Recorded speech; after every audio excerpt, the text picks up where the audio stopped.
முன்னால போனாதான் ஓரளவுக்கு நம்ம போய் சேர முடியும். அதெல்லாம் ஞாபகம் வச்சுக்கணும். தொழுகை வந்து அங்க போயிட்டா நம்ம ஜமாத்தோட தொழுகிறோம். தொழுகும் போது தொழுகு சலாம் சொன்ன உடனே இமாமும் உடனே சொன்ன தொழுகைக்கு எந்திரிக்காதீங்க. ஒரு 5 நிமிஷம் 10 நிமிஷம் காத்திருந்தீங்கன்னா அஸ்ஸலாத்து ஜனாசா. எப்பவுமே மக்காவுல ஜனாசா தொழுகை இருந்துகிட்டே இருக்கும். அந்த பாக்கியம் பெண்களாகி உங்களுக்கும் கிடைக்கும். தெரியுதுங்களா? அப்ப அந்த ஜனாசா தொழுகையில மதீனாலையும் சில நேரங்கள்ல இருக்கும். அப்ப பரல தொழுகை முடிஞ்சா கொஞ்சம் நம்ம வெயிட் பண்ணணும். ஒரு 5 நிமிஷம் வெயிட் பண்ணா ஜனாசா நின்று எந்திரிச்சு உடனே நம்ம ஜனாசா தொழுகை சொல்லலாம். இந்த ஒரு பாக்கியம் உங்களுக்கு இருக்கும். அப்போ இந்த சொன்ன விஷயங்களை நீங்க எல்லாத்துக்கும் புரிஞ்சிருக்கும்னு நினைச்சு புரிஞ்சிருச்சாக்கண்ணா? புரிஞ்சிருச்சா? ஆக பெண்களாக வரீங்க. நீங்க வந்து உங்களுக்கு ஏதாவது அந்த உம்ரா செய்யக்கூடிய தடங்கள் ஏற்படுமானால் அது ஒன்றும் பிரச்சனை இல்லை. இன்னைக்கு அல்லாஹ்வுடைய நமக்கு மக்கால அதிகமான நாட்கள் இருக்கு. அதிகமான நாட்கள் கிட்டத்தட்ட நம்ம மக்கால உங்களுக்கு எல்லாம் இந்த கோபம் தாபம் இது சண்டை சச்சரவு பிரச்சனை எல்லாம் இங்கே மூட்டை கட்டி இதோட விட்டுறணும். எல்லாம் அண்ணன் தம்பி அக்கா தங்கச்சி அண்ணன் தம்பி மக்கா அப்படின்ற அந்த அடிப்படையில ஒருத்தருக்கு ஒருத்தரை நம்ம வந்து கவனமா இருந்து ஒருத்தர் அளவுல நம்ம ஆயிருக்கோம். நம்ம 35 பேர் போனோம்னா 35 பேர் ஒரு குடும்பம் தான். நமக்கு இல்லை எந்த பிரிவு நம்ம கூட இருக்காது. ஏற்ற தாழ்வு நம்ம சிலருக்கு முடியுமானால் அடுத்தவங்களுக்கு அந்த சலுகை செய்து உடம்பு சரியில்லாம இதெல்லாம் நம்ம பார்க்கணும். திட்டுறது பண்றது அந்த பேச்சு இதெல்லாம் வச்சு கூட அப்ப நம்ம உம்ராவுடைய காய்களை நம்ம பூரா அடையலாம் என்பது அதுதான் உம்ராவுடைய மரமா. மற்ற நம்ம வகையை பேச நீங்க வந்து இங்கிருந்து பயணம் புறப்படுறது அதனுடைய விஷயங்கள் எல்லாம் சுருக்கமாக எப்படி லக்கேஜ் இருக்கணும், எப்படி எப்படி கொண்டு போகணும், ஏர்போர்ட்ல எப்படி நடக்கணும், பாஸ்போர்ட் எப்படி வைக்கணும், இதெல்லாம் அவங்க சொல்லுவாங்க. பாஸ்போர்ட் என்பது உயிர் மாதிரி. உயிர் இருந்தால் தான் மனுஷன் பேச முடியும், வாழ முடியும். பாஸ்போர்ட் இருந்தால் தான் நீங்கள் எல்லாமே பண்ண முடியும். அதே மாதிரி பாஸ்போர்ட்டில் வச்சுக்கிட்டு நீங்கள் ஃப்ளைட்டில் 8 மணி காலையில் நான் இன்னும் லேட்டாக தான் வரும். 9 மணிக்கு தான் ஃப்ளைட் போயிடும்.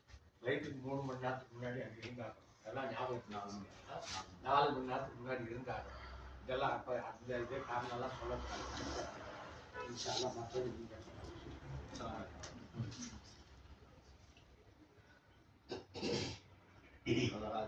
முடிச்சுட்டாங்க. உங்களுக்கு உம்ரா சொல்லி ஏதாவது சந்தேகம் இருந்தால் அப்புறம் கூட நீங்கள் கேட்டு தெரிஞ்சுக்கிறீங்க. இன்ஷாஅல்லாஹ் இப்போ எதுவும் சந்தேகம் இருந்தால் கேட்டுக்கலாம். நீங்கள் சந்தேகம் யாருக்காவது இருக்காமா? சொன்னதில்ல நான் சொன்னதில்ல இந்த உம்ரா அமல் சம்பந்தம் ஏதாவது சந்தேகம் இருக்குதா?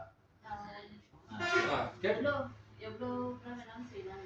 ஆமா இப்போ நம்ம உம்ரா செய்து தவா போட்டு நிற்கலாமா இல்ல சைய செய்து முடிச்சா அப்ப நீங்க என்ன செய்யணும் அப்படின்னா ரசூல் ஸல்லல்லாஹு அலைஹி வஸல்லம் அங்க போய் நீங்க என்ன செய்யுங்க, குளிச்சு சுத்தமாகி உம்ராவுக்காக நீங்க செஞ்சுட்டு வாங்கன்னு அனுமதிக்கிறாங்க. அந்த அடிப்படையில தான் என்ன செய்யறோம் அப்படின்னு சொன்னா நம்ம என்ன செய்யறோம், இங்க ஆயிஷா பள்ளிக்கு நம்ம போயிட்டு இது வந்து இங்க இருக்கிறதுனால ஹரம் எல்லைக்குள்ள இருக்கிறதுனால இதே இங்க வந்து இந்த இடம் வந்து இஹ்ராம் எல்லைன்னு வச்சுக்குவோம். நீங்க மதீனால இருந்து வரீங்களா, துல்ஹுலைஃபாவுடைய பள்ளி இது இஹ்ராம் எல்லை. இந்த பேக் வந்து ஆயிஷா பள்ளி, சரியா? இது மக்கா.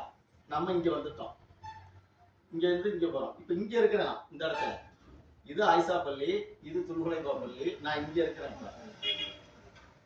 இப்ப எங்க போய் நேர்ச்சி செய்யறது? நான் இருக்கிற இடத்துல இருந்தே நீங்க செஞ்சு உள்ள வந்துடலாம். ஆயிஷா பள்ளிக்கு போகணுங்கிறது இல்ல, இல்ல இந்த இஹ்ராம் எல்லையை தாண்டி போகணுங்கிறது இல்ல. இருக்கிற இடத்துல இருந்தே நீங்க செஞ்சு உள்ள வந்துடலாம். இங்க இருக்கிறதுனால இங்க வரணும். நம்ம ஹரம் எல்லைக்கு உள்ள வந்துட்டா ஹரம் எல்லையை தாண்டணும். ஹரம் எல்லைக்கும் இஹ்ராம் எல்லைக்கும் இடைப்பட்ட பகுதியில நீங்க இருந்த இடமே உங்களுக்கு இஹ்ராம் எல்லை ஆக்கினா அங்க இருக்கு.